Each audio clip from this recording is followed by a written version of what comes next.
દિયોદર ખાતે 4/1/2026 રોજ મોટા ઠાકોર સમાજ બંધારણ ઉજવી રહ્યો છે. પૂજ્ય સદારામ બાપા દોલતરામ બાપાના અધ્યક્ષસ્થાને આ બંધારણ યોજવાનું નક્કી કર્યું છે. ત્રણેય જિલ્લાઓ ભેગા થઈને વિશાળ સંખ્યાની અંદર ઠાકોર ત્યાં 50,000-60,000થી વધારે લોકોમાં ભેગોતરો થઈ અને આજે એના ભાગરૂપે પાટણ જિલ્લાની મિટિંગ કરવામાં આવી હતી. પાટણ જિલ્લાના તમામ સર્વપક્ષી ઠાકોરને નિમંત્રણ પણ આપ્યું હતું. બધાએ કોંગ્રેસ ભાજપના ઠાકોરો ભેગા થઈને આજે સર્વપક્ષી એક નિર્ણય લીધો છે કે આવવાવાળા સમયમાં 4મી તારીખે આપણે વિશાળ સંખ્યામાં આ બંધારણમાં સહભાગી થઈએ અને આ સહભાગી થઈને આ બંધારણને ફોલો કરીએ અને આવવાવાળા સમયમાં ઠાકોર સમાજ કઈ રીતે સક્ષમ બને, તાકાતવાળો બને, શક્તિવાળો બને અને સમાજની એકતા સમરસતા જળવે રહે એના માટેની આ મિટિંગ યોજવામાં આવી હતી અને ખૂબ સારો પ્રતિસાદ મળ્યો છે. નવાવાળા સમયમાં સમાજની એકતા બંધાઈ રહેશે અને સમાજમાંથી અહીંથી ઓછામાં ઓછા 5,000 થી 7,000થી વધારે માણસો આ બંધારણમાં ભાગ લેશે અને ત્યાં બંધારણમાં જોડાશે પણ ખરા.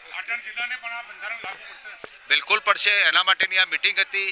બંધારણના નિયમોને અમે તો પાછલા 20 વર્ષથી આ બંધારણને લાગુ કર્યા છે. હું સમાજનો પ્રમુખ પણ છું. અહીંયા અનેક પ્રવૃત્તિઓ કરીએ છીએ, સમૂહ લગ્ન કરીએ છીએ, અનેક પ્રવૃત્તિઓનો ભાગ પણ લઈએ છીએ અને ઠાકોર સમાજમાં બંધારણ બહુ જરૂરી હતી. દરેક સમાજમાં જો બંધારણ હોય અને ઠાકોર સમાજની એકતાનું બંધારણ જો થાય તો એના માટે ખૂબ નવાઈની વાત છે. અમે હર્ષની લાગણી વ્યક્ત કરીએ છીએ અને સમાજ ઉત્સાહિત પણ છે. વાવ, થરાદ અને પાટણ આ ત્રણેય જિલ્લાના 27 તાલુકાનું બંધારણ એ 4મી તારીખે દિયોદર તાલુકાના ઓગણ મુકામે એક ભવ્ય સંમેલન સાથે આ અમલમાં મૂકવાનું છે અને એની પાછળના મુખ્ય કારણો કે સમય પરિવર્તિત થાય એમ સમાજના રીત રિવાજો પણ સુધારા લાવવો જરૂરી હોય છે. પહેલાં સાદગીથી લગ્ન થતા એટલે ખર્ચા ઓછા હતા. સોશિયલ મીડિયાનું માધ્યમ નહોતું એટલે એની દેખાદેખી નથી થતી.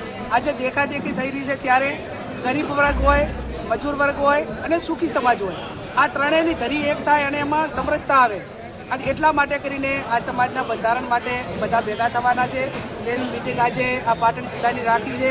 સમાજ ઓછા ખર્ચા કરી લગ્ન પ્રસંગ હોય તમામ પ્રસંગોમાં અને શિક્ષણ તરફ વધે. શિક્ષણ આવશે તો તમામ પ્રકારની બદીઓ ઓછી થશે. ચાહે કુરિવાજો હોય, વ્યસનો હોય, તમામ પ્રકારની જે બદીઓ ગણાય એ બદીઓને નાથવા માટે એક જ રામબાણ ઇલાજ હોય તો શિક્ષણ. અને શિક્ષણ ક્યારે આવે કે સમાજ સમજણો થાય અને આર્થિક સદ્ધર થાય, નાના મોટા ધંધા રોજગાર કરે અને બીજા બધાની મજબૂરીમાંથી નીકળે.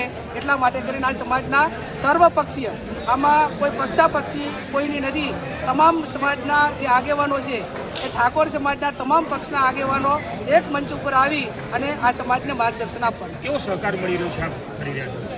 સારું થશે. બધા મોટા મોટા આંકડા આપતા હતા પણ એના કરતાં હું માનું છું ત્યાં સુધી સીમિત આગેવાનો દરેક ગામમાંથી 50 100 150 200 આગેવાનો બોલાયા છે અને હું માનું ત્યાં સુધી 40-50 હજાર એ આગેવાનો ત્યાં ભેગા થશે અને સાધુ સંતો, સમાજના બધા બુદ્ધિજીવી વર્ગ અને એને લગતા જે વિવિધ સંગઠનો છે આ તમામ હાજર રહીને એને બાંધી આપશે. બંધારણના મુખ્ય શું મુદ્દા રહેશે? મેં કીધું એમ કે તમામ પ્રસંગોની અંદર કોઈ પણ વસ્તુની લિમિટ હોય કે લિમિટ સમાન કે જાનમાં જાનના માણસો કેટલા લઈ જવા તો બધા માટે લાગુ પડે એમ આ તમામ વસ્તુ એમાં સમરસતા આવે અને એક સરખું બંધારણ બધા અમલ કરે.